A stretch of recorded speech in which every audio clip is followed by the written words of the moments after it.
Hi everyone, here's the Book Chemist once again. Today I'm reviewing The Golden State by Lydia Kiesling, the editor of The Millions, one of my very favorite literary websites, a place filled with great interesting articles and short essays on contemporary writing, on the craft of writing, on the life of writers. It's filled with great interviews, and I was very curious to read a book by someone who, we would say in Italy, has her hand on the wrist or on the pulse of contemporary literature, meaning she knows her shit. And the first thing I'm going to say is that this book reminded me a lot of two other great novels I've read recently, which both of them I would definitely recommend. Just as, spoiler alert, I'm going to recommend The Golden State. The first one is Asymmetry by Lisa Halliday, which, like Golden State, is rooted in America and features an American main character, but also deals extensively with how it is to live in America and to face especially the American immigration system or the Western immigration system, more broadly speaking, as someone from the Middle East. Broadly speaking, Asymmetry deals with a character who is from Iraq.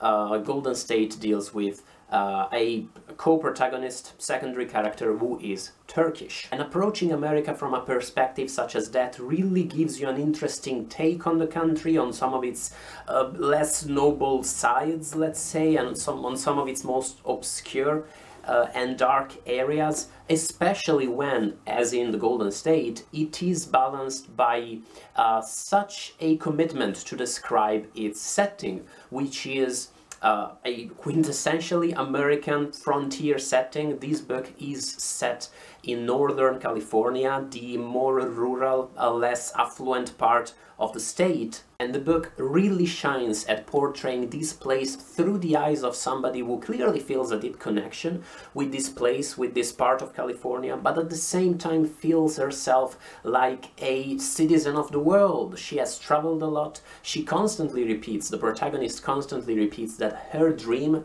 her aim in life is to speak as many languages as possible, as fluently as possible, and to travel all over the world and to know everything about everything.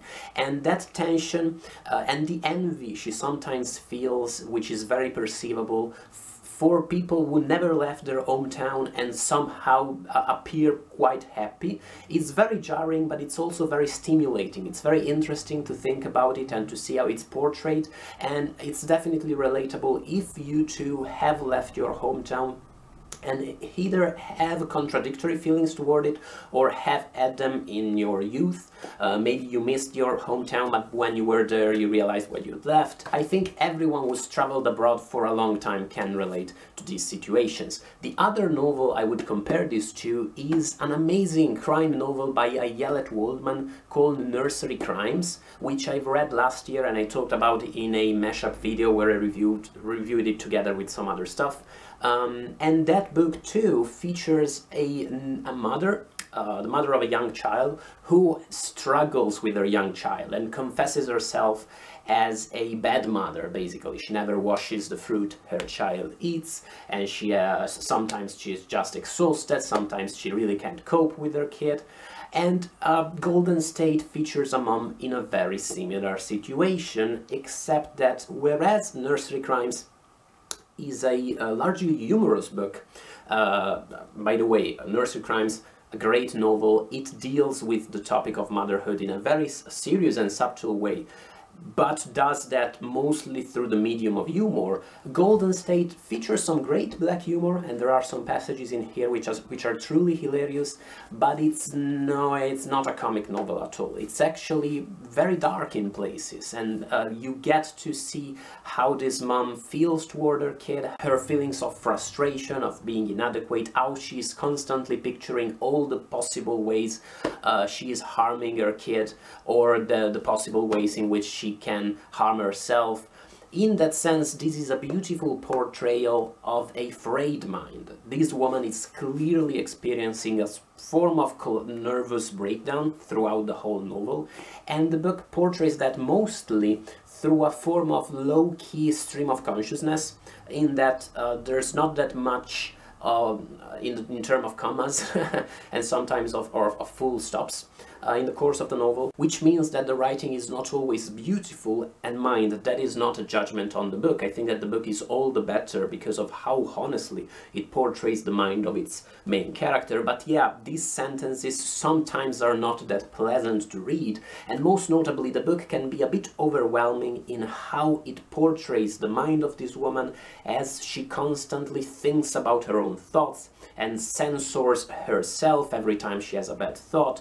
Maybe she sees a neighbor and she thinks she's trash, and immediately she goes, I shouldn't say that, it's not right to say that people are trash. Or maybe she had a bad thought on a dipshit colleague of hers, and immediately she goes, yeah, but he's actually a good person, I shouldn't think these things. Or she gives a piece of American cheese to her kid and she's like, this is not right, she should be eating more green vegetables, what have I done to enrich her life today? Beautiful, great, not necessarily that pleasant. It's one of the challenges you'll have to face while you crack this novel. The other challenge you may face is that in the very first pages of this novel, I'm really thinking about like the first 10-15, it's not that clear what the novel is about, and it may appear as if the Golden State is a bit plotless. The novel begins with this woman taking her kid on a trip to Northern California, to her home. But it's not that clear what the aim of this trip is, and the absence of a clear, let's call it, finish line on the narrative horizon make it seem as if the book has no plot to carry it forward. But Kiesling is actually very good at giving you so many reasons why you should keep reading, mostly in the form of a series of small mysteries. At the beginning you wonder why this woman, why the protagonist's husband is not with her, and something terrible happened at the university, well, connected with the university she works with. And she has some bizarre family history. She traveled all over the world. It's not that clear why. Her feelings toward this place, toward Northern California, are a bit contradictory, and you feel like you wish to crack all of these mysteries and to learn more about this woman. And Kiesling is masterful at giving you enough information every time to keep you hooked and to keep you reading. The book also has a very strong political side and discusses how difficult it is to deal with political situations in such a divisive age as this. In America for sure, but that's definitely the case in Italy too. I think it's definitely the case all over Europe and possibly all over the world. The fact that today people usually feel very strongly about all sorts of social and political issues, and it's very difficult to have a conversation between the two sides of any type of debate without it becoming just a hate war.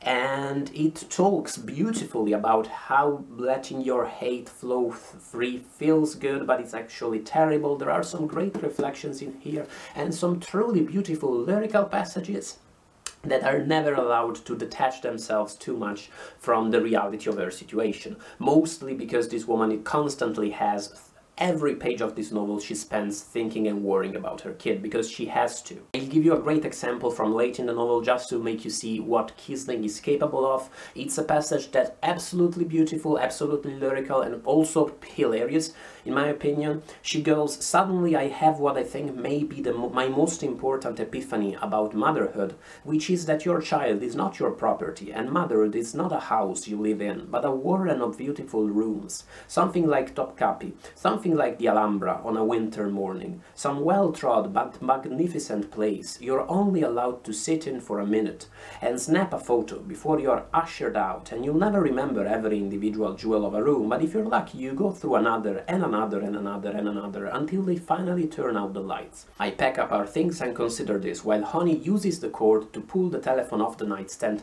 onto her toes. I love this passage. Also, it should give you an idea of the type of stream of consciousness you find throughout the book, but keep in mind that was a rather challenging passage. Most of the novel enjoys a little bit more in terms of commas and full stops and such. So, Golden State, excellent novel, not a very good advertisement about the literal Golden State. It didn't make me feel too much like visiting it. It did make me feel a lot like visiting Turkey though, so if you're thinking about going there. This is an excellent shove in that direction. Overall, an excellent novel. If you're interested in its themes, if you find this type of writing challenging but rewarding, absolutely the novel for you. Also check out Asymmetry and Nursery Crimes, other excellent novels, and thank you so much for watching. In a second I'll put links to my review of those ones, of Lisa Halliday's Asymmetry, Ayelet Waldman's Nursery Crimes, on the screen, and I will see you in the next review. Bye guys.